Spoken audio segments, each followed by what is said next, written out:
Hello दोस्तों, KDS news में आपका स्वागत है। आज की ताज़ा खबरों के लिए केडीएस न्यूज़ के साथ बने रहिए। वहीं यूक्रेन युद्ध के चलते लगाए गए विभिन्न प्रतिबंधों के बीच रूस ने भारत को सतह से हवा में मार करने वाली अत्याधुनिक मिसाइल रक्षा प्रणाली S-400 की समय से पहले दूसरी आपूर्ति शुरू कर दी है। अधिकारियों ने बताया है कि इस महीने के अंत तक इस प्रणाली के सभी उपकरणों की आपूर्ति हो जाएगी और उसके बाद इसे तैनात किया जा सकेगा। वहीं खबर पाकिस्तान से, ऐसा लगता है कि जैसे पाकिस्तान का अस्तित्व भारत के खिलाफ साजिश करते रहने पर ही टिका है।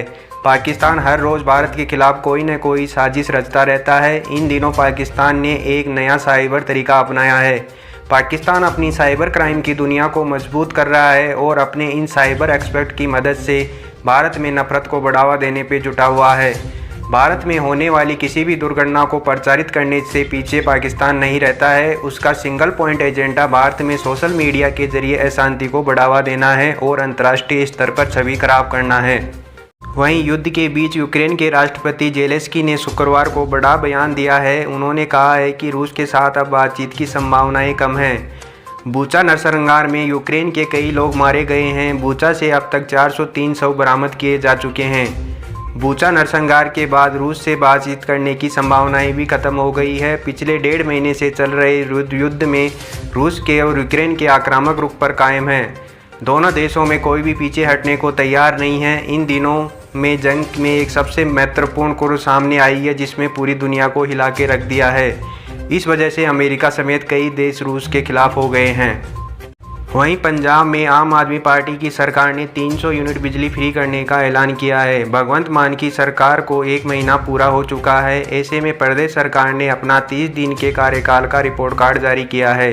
सरकार ने अखबारों में विज्ञापन के जरिए 300 यूनिट फ्री बिजली करने का ऐलान किया है। यानी अब 1 जुलाई से पंजाब में लोगों को 300 यूनिट बिजली फ्री मिलेगी।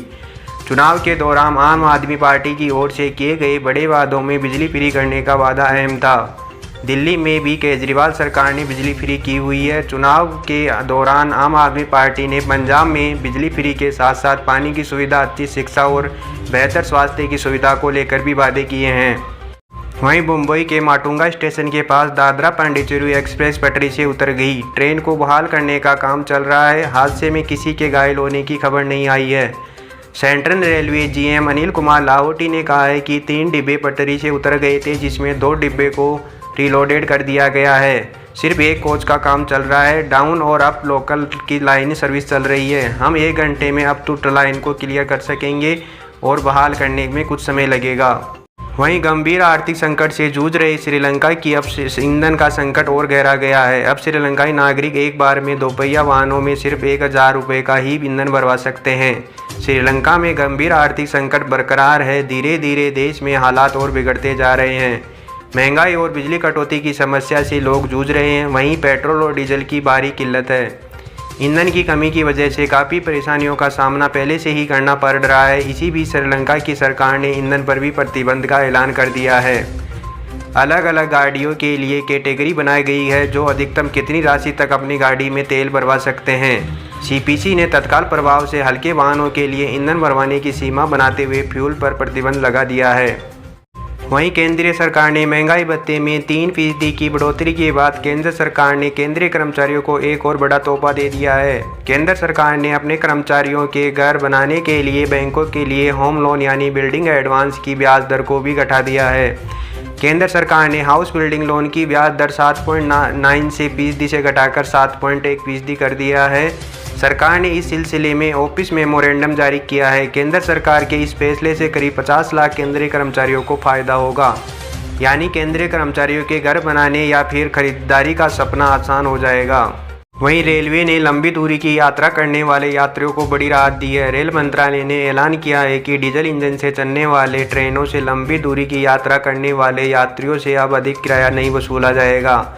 इसके साथ ही रेलवे ने अतिरिक्त सरचार्ज भी लगाए जाने की किसी योजना से इनकार किया है। भारतीय रेलवे ने बयान जारी कर साफ कर दिया है कि उनकी डीजल के चलते होने वाली ट्रेनों पर अधिभार लगाने की कोई योजना नहीं है। दरअसल पेट्रोलियम पदार्थों की लगातार बढ़ रही कीमतों के बीच कुछ मीडिया रिपोर्ट में दावा किया गया था कि भारतीय रेलवे डीजल से चलने वाली ट्रेनों के टिकटों पर अतिरिक्त शुल्क लगाएगा। इसके बाद अब रेलवे ने इसका खंडन करते हुए सभी अटकलों को निराधार करार दिया है। वहीं जम्मू कश्मीर में 90 के दशक में कश्मीरी पंडितों के साथ हुई हिंसा पर द कश्मीर फाइल्स फिल्म के जरिए देश भर में जमकर वोटों की फसल काटने की तैयारी चल रही है, लेकिन कश्मीरी पंडित आज भी अपनी जान माल की सुरक्षा के लिए भगवान भरोसे हैं।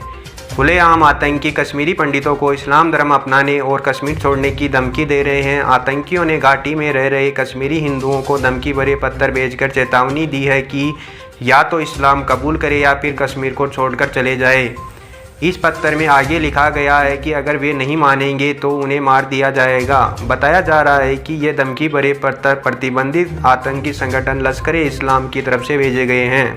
वहीं रविवार 17 अप्रैल को एक बार फिर से शादी ब्याह का सीजन शुरू होने जा रहा है। अगर ऐसे में आप भी सोना या सोने की ज्वेलरी खरीदना चाहते हैं तो यह खबर आपके लिए है। दरअसल रूस और यूक्रेन के बीच पिछले 52 दिनों से जारी युद्ध और अंतर्राष्ट्रीय बाजार में कच्चे तेल की कीमत में जारी उतार चढ़ाव के बीच भारत समेत दुनिया भर के सराफा बाजार में अस्थिरता बनी हुई है।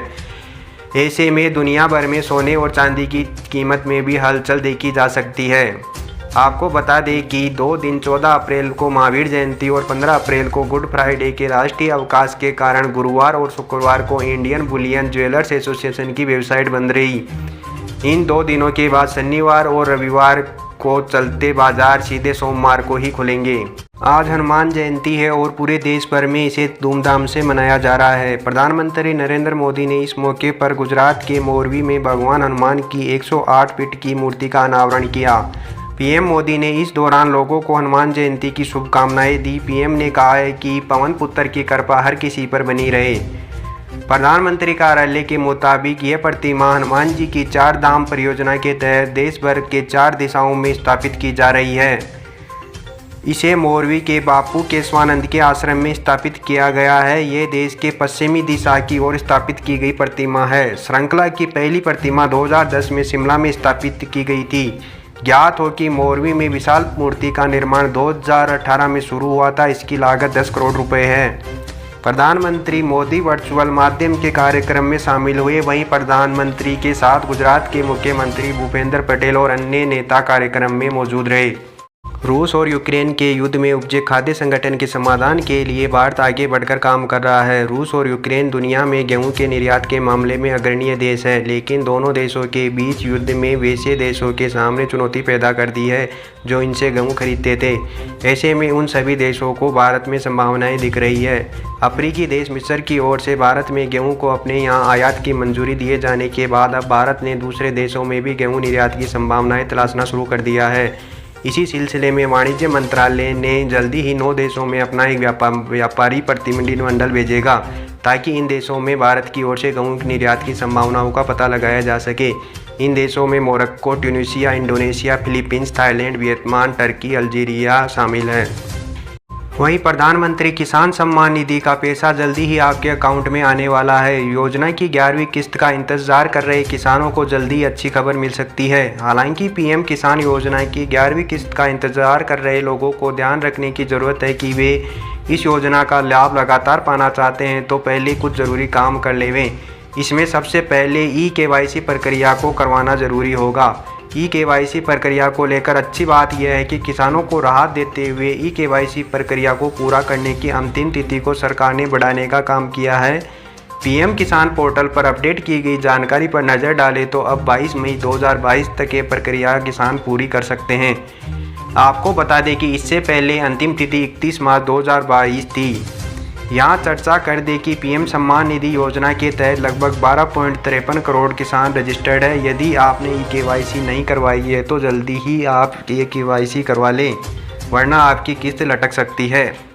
पेट्रोल और डीजल के बढ़ते दामों में बड़ी राहत मिली हुई है, लेकिन PNG CNG अब जेट फ्यूल के दाम बढ़ने से जेबें ढीली होने वाली है।